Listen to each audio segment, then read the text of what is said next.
Well, summer has kicked in, and summer's supposed to be a time to take a break and relax and enjoy some free time, family time. And yet the concerns of the world surround us like a blanket of humidity that we feel when we step outside.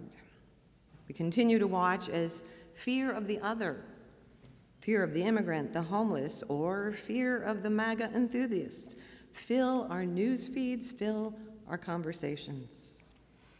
And we are aware, I think we are here indeed, that it's the differing beliefs in God and humanity that lie at the heart of all that is happening around us.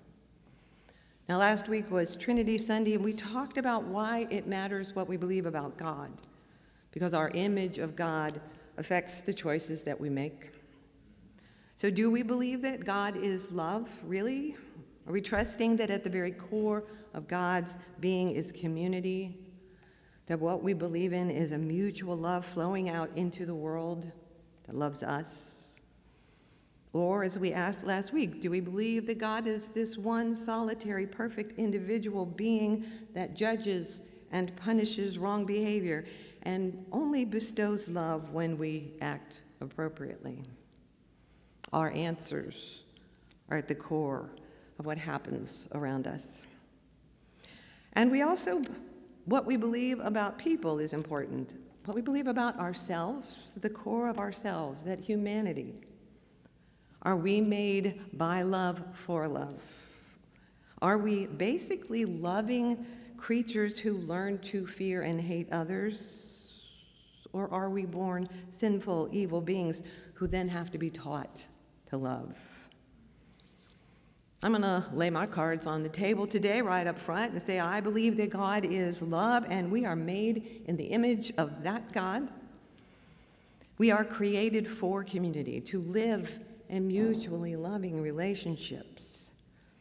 And yes, it's true, we instinctually seek self-preservation, but we also know that mutually supported relationships are essential to that self-preservation, which is true for everyone. We need each other. And I think then we learn through painful experiences, through generational trauma, through cultural stories, that relationships can be dangerous. And we are taught to believe that some people are evil and other people are good. And I think our strange story that we have read today, our Jesus story, speaks to this human struggle that we are born into. So in this story, Jesus has been traveling by boat, crossing boundaries, which he did a lot.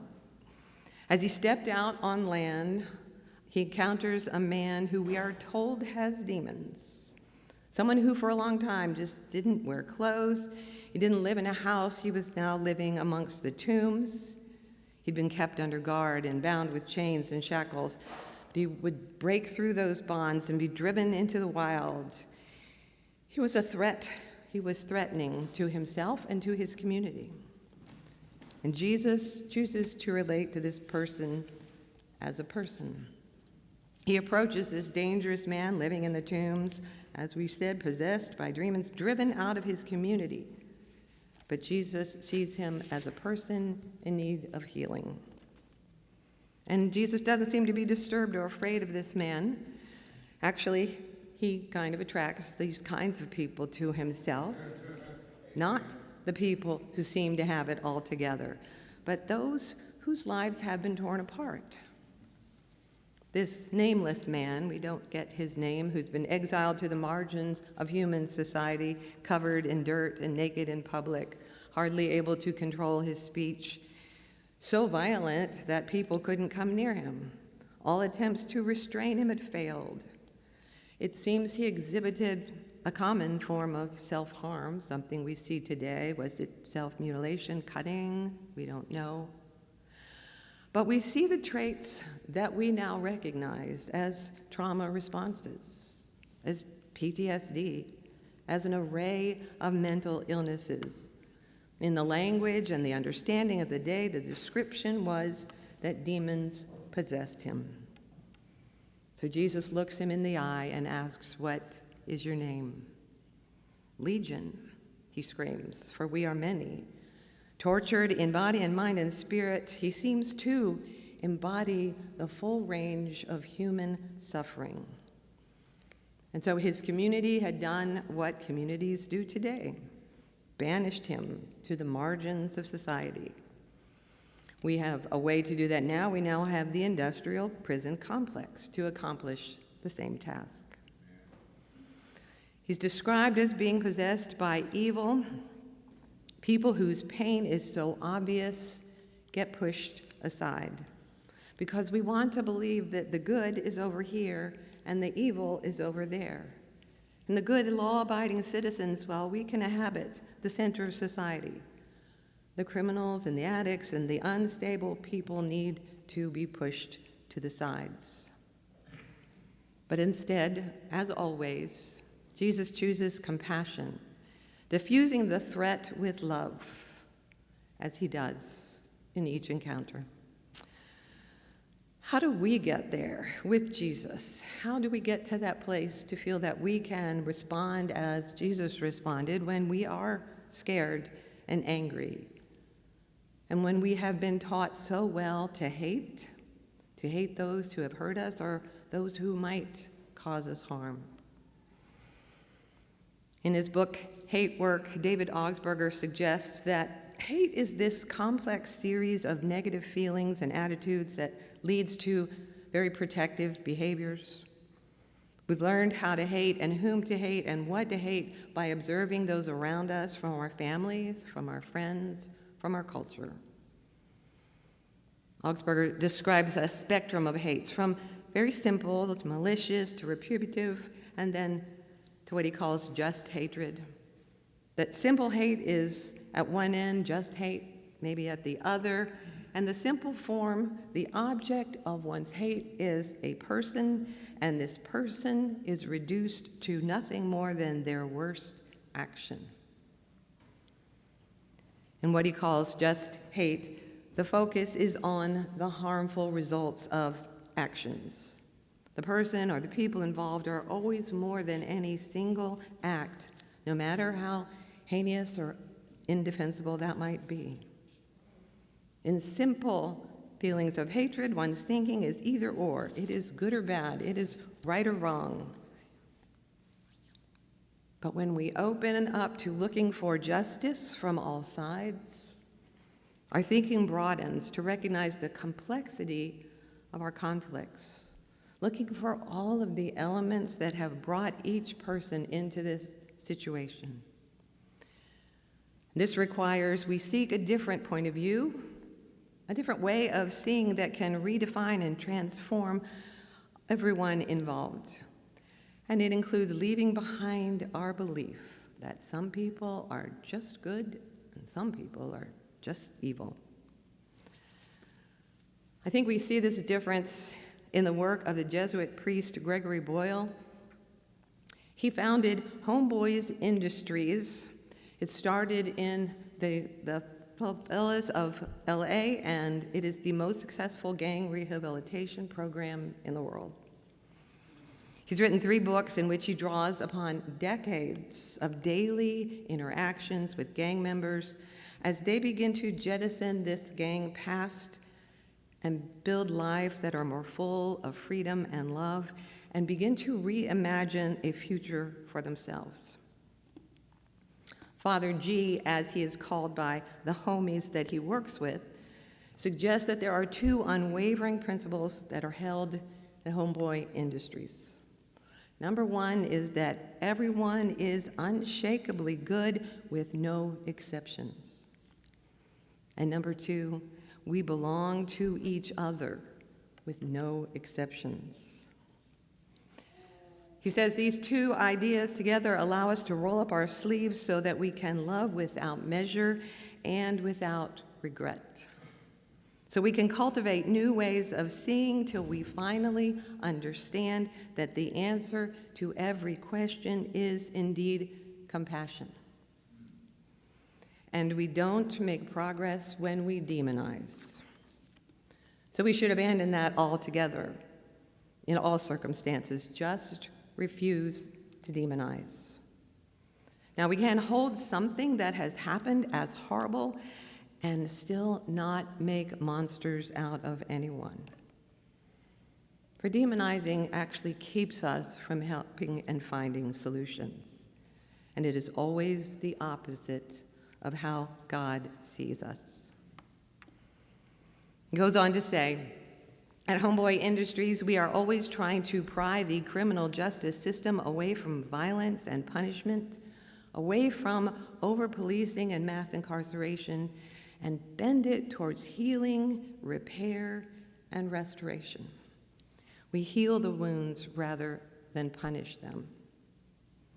Our tendency as a society is to medicalize and criminalize unlivable lives. And we've nearly outlawed hopelessness. The punishment system needs to be dismantled because we are all seeking a more powerful narrative of belonging. And then he goes on to describe how he sees the men and women that he works with in this story of Jesus and the man in chains, using a little bit of their language, their way of speaking. He says, Jesus asked the demoniac who is terrorizing the neighbors, who is writing on the walls, who is selling the drugs, who is shooting at people and harassing folks as they walk by. He asks, what is your name? And the guy says, Legion, which at first means there's a lot of my homies to back me up. But the word means actually, I am all that has afflicted me. It's an invitation and a plea for healing. And this is what Jesus does. Even though it would appear he drives out the demons, he is actually freeing him of his affliction. He's asking him not to define himself this way anymore. You are not the actions of your past. You are still a beloved child of God. So he says it's more a liberation than salvation. The demoniac's growth is not about becoming less sinful. It's about having the opportunity to become more joyful, to have hope and a life with meaning. Jesus tells him then not to travel along with him after he is healed, but to go home and share what he has received. He's now connected to a community, having been liberated from his isolation. Jesus has made him whole, and that is what we do. We begin by acknowledging that this demoniac's illness, this is a lack of brain health that is nothing that he chose. It's nothing that we chose. Then after decades of witnessing thousands of people plagued by our societal demons of violence and addiction, watching these people be transformed into joyful members of loving communities, of cherished belonging, he summarizes his understanding of faith in God and humanity. He says, I believe the following things. God is in the loving. God is inclusion. Demonizing is always untruthful. We belong to each other, and separation is an illusion. Tenderness is the highest form of spiritual maturity. Quoting George Saunders, kindness is the only non-delusional response to everything. We are all unshakably good, and a community of cherished belonging is God's dream come true. This is what we've been able to create for people who have been traumatized, for every person that commits crimes, that becomes a part of a gang. It all begins with the trauma of childhood, of losses and pain that are overwhelming. But a community of belonging creates a space for new possibilities. So our culture will continue to lure us into staying with simple, retributive hate. Hate that says we are good and they are bad and they deserve to be punished. every vigilante movie, every political campaign that glorifies war, and even every church that preaches punishment for those evil people who aren't like us. But Jesus will continue to invite us to see the image of God in everyone, to hate injustice while holding fast to love for all people, even those that threaten and frighten us. For God knows that in seeking their healing, we also heal ourselves. We all need a safe place to acknowledge the anger, the hurt that we feel. And here together we will continue to be a community of cherished belonging. We will continue to walk this healing journey of life together, affirming the goodness at the heart of God and at the heart of each person we meet.